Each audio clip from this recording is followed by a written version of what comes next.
लाखों विद्यार्थियों का सपना होता है यूपीएससी परीक्षा पास करना, लेकिन कुछ ही सफल हो पाते हैं।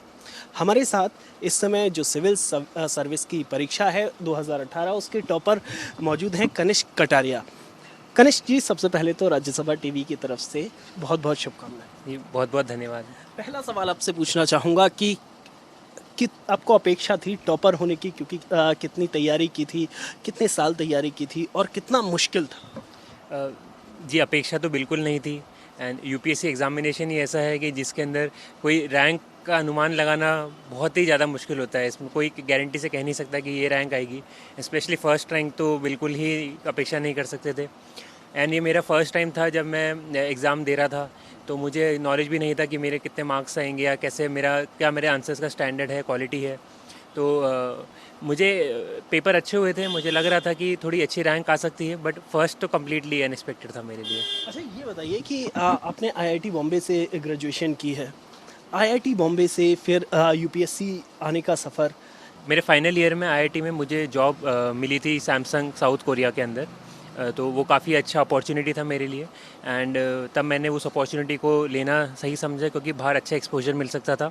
सो मैं 1.5 साल के लिए बाहर गया, मैंने बाहर काम करा, वहाँ की लाइफस्टाइल देखी, वहाँ का डेवलपमेंट लेवल देखा। फिर मैं इंडिया में आया, मैंने 1 साल इंडिया के अंदर काम करा बैंगलोर में। And over that period of time जो फेज़ था, तब मैंने देखा कि इंडिया के अंदर भी बहुत सारी अपॉर्चुनिटी है, specially in administration, which can where I can give my own expertise, and उसमें मैं काफ़ी अपनी टैलेंट को यूटिलाइज़ कर सकता हूँ।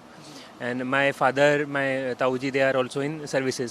सो उनके थ्रू मेरे को नॉलेज थी कि सर्विसेज के अंदर there is a lot of potential diversity of work.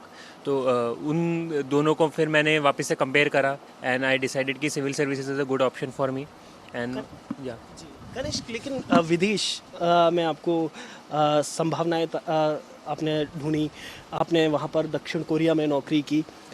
कई भारतीयों का सपना होता है विदेश में नौकरी का, बस जाने का। फिर आपने क्या कभी वो आपके अंदर सपना नहीं जागा, आप वापस भारत आए? फिर क्या ऐसा था जो आपने सबसे ज़्यादा जो भारत के कमज़ोर पहलू, जैसे कि आपने कहा कि सिविल सर्विस इसलिए कि कई कमज़ोर पहलू देखे, तो ऐसे क्या कमज़ोर पहलू थे जो आपने देखे और आप चाहते हैं कि उनमें सुधार आना चाहिए? अ, जी, मैं कमज़ोर पहलू तो नहीं कहूँगा, बट मैं ऐसे पहलू कहूँगा जिनके अंदर काफ़ी डेवलपमेंट की पॉसिबिलिटीज़ बहुत ज़्यादा है, पोटेंशियल बहुत ज़्यादा है। जैसे बाहर मैंने देखा कि जो इंफ्रास्ट्रक्चर लेवल है काफ़ी अच्छा है, रोड ट्रांसपोर्ट हो गया, रेल ट्रांसपोर्ट हो गया, हेल्थ केयर सिस्टम काफ़ी अच्छा था, एजुकेशन लेवल जो साउथ कोरिया का काफ़ी अच्छा था, इनोवेशन था। तो ये सारे फैक्टर्स ऐसे थे जिसके अंदर इंडिया में there is a lot of potential, जो लोग उसको जिसमें जो अपना डेमोग्राफिक डिविडेंड है अभी इंडिया का, जो उसके अंदर यूटिलाइज हो सकता है।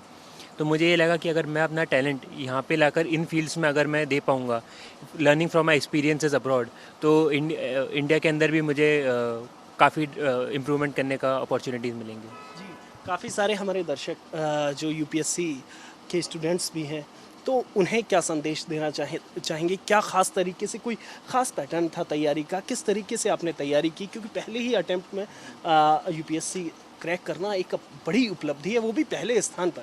तो क्या कोई ख़ास पैटर्न था? जी, पैटर्न ऐसे कुछ सच था नहीं।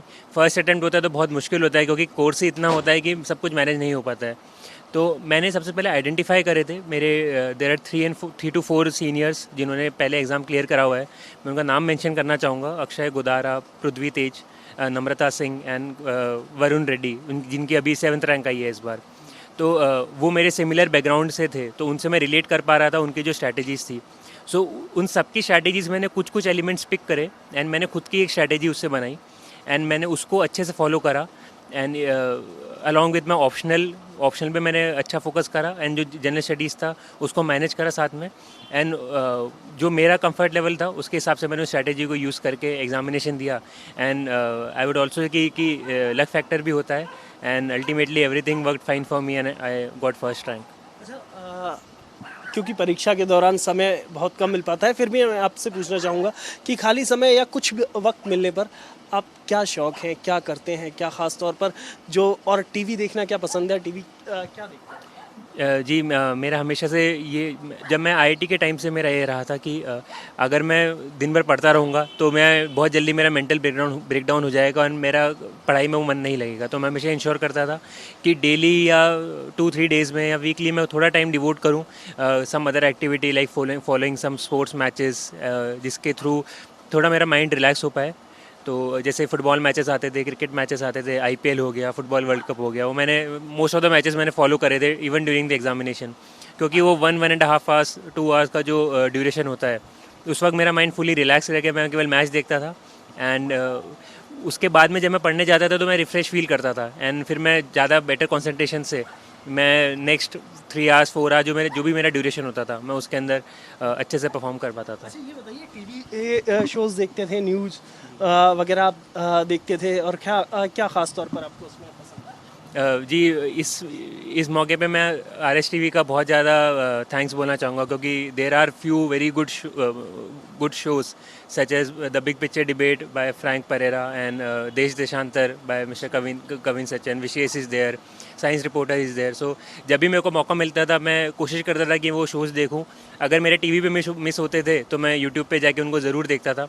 स्पेशली जो बिग पिक्चर डिबेट्स होती थी उसके अंदर from mains perspective and even the during the interviews जो क्रिटिकल एनालिसिस होती थी, जो क्वालिटी के जो एक्सपर्ट्स आते थे, उनकी जो ओपिनियंस होती थी, उन्हीं को मैं कोशिश करता था कि I learn from that and उनको मैं अपने आंसर्स में इनकॉर्पोरेट करूँ। एंड आई डेफिनेटली फील कि मेरा इंटरव्यू अच्छा हुआ था and in that RS TV debates they played a very big role. Thank you. एक और आपसे सवाल पूछना चाहूँगा कि जो इस साल परीक्षा देनी है, कई लोग इस बार भी परीक्षा देंगे, उनके लिए क्या संदेश देना चाहिए? जी, मैं लोगों से, जो भी यूथ ये एग्ज़ामिनेशन दे रहा है उनको मैं यही कहूँगा कि self confidence, hard work and optimism मेरे हिसाब से काफ़ी इंपॉर्टेंट एलिमेंट्स हो जाते हैं। एंड अगर लोग इसको फॉलो करेंगे तो सक्सेस मिलेगी। एट द सेम टाइम ये जो एग्ज़ामिनेशन है इसको लार्जर देन लाइफ नहीं लेना चाहिए। अगर कोई मिस्टेक होती भी है तो उससे लर्न करके नेक्स्ट इटरेशन में इंश्योर करना चाहिए कि वो गलतियाँ हम दोहराएं नहीं। तो मैं सभी बच्चों से ये कहना चाहूँगा। एक और आखिरी बात पूछना चाहूँगा, आईआईटी ग्रेजुएट हैं, हम लोग पिछले कई सालों से देख रहे हैं, आईआईटी हो या फिर जो इंजीनियरिंग बैकग्राउंड हो या फिर मेडिकल बैकग्राउंड, इसके काफ़ी लोग सिविल सर्विसेज में आ रहे हैं। तो क्या इससे आपको लगता है कि जो टेक्निकल बैकग्राउंड के लोग हैं या मेडिकल बैकग्राउंड के लोग हैं उन्हें फ़ायदा होता है, या जो सामान्य जो आर्ट्स के स्टूडेंट्स हैं वो कहीं ना कहीं पीछे रह जाते हैं कि आप लोग आईआईटी या मेडिकल के लोग आगे आते हैं? तो ऐसे में क्या उन लोगों के लिए मुश्किल है, या जो प्रतिस्पर्धा अगर हम कहें तो बराबर की प्रतिस्पर्धा होती है? जी, मेरे अकॉर्डिंगली ये जो एग्ज़ाम का जो पैटर्न है इसके अंदर 4 जीएस के पेपर्स हैं, 2 ऑप्शनल के पेपर है, तो सबका इक्वल वेटेज आ ही जाता है कि ऑप्शनल पे भी फोकस करना है, जीएस पे भी फोकस करना है। एंड हम देखें तो रिसेंट पास में लिटरेचर जो ऑप्शनल वाले लोगों ने भी एग्जामिनेशन को टॉप करा है, तो ऐसा नहीं है कि केवल इंजीनियरिंग या मेडिसिन वाले ही इसको टॉप कर रहे हैं। एंड मेरा हमेशा से ये बिलीव रहा है कि स्टूडेंट किसी भी स्ट्रीम का हो या अगर वो फुल एफर्ट डाल के मेहनत करेगा तो वो उसको अच्छा रिजल्ट मिलेगा, भले वो इंजीनियरिंग हो, मेडिकल का हो, आर्ट्स का हो, ह्यूमैनिटीज़ का हो, किसी का भी हो। जी, तो आप देख सकते हैं कि कनिष्क कटारिया का साफ कहना है कि आप अगर बेहतर तरीके से प्रयास करते हैं, साथ ही समन्वय बनाते हैं पढ़ाई और बाकी कामों के बीच में, तो निश्चित तौर पर आप सफल हो सकते हैं। कैमरामैन सुधीर के साथ नवविक्रम सिंह, राज्यसभा टीवी, जयपुर।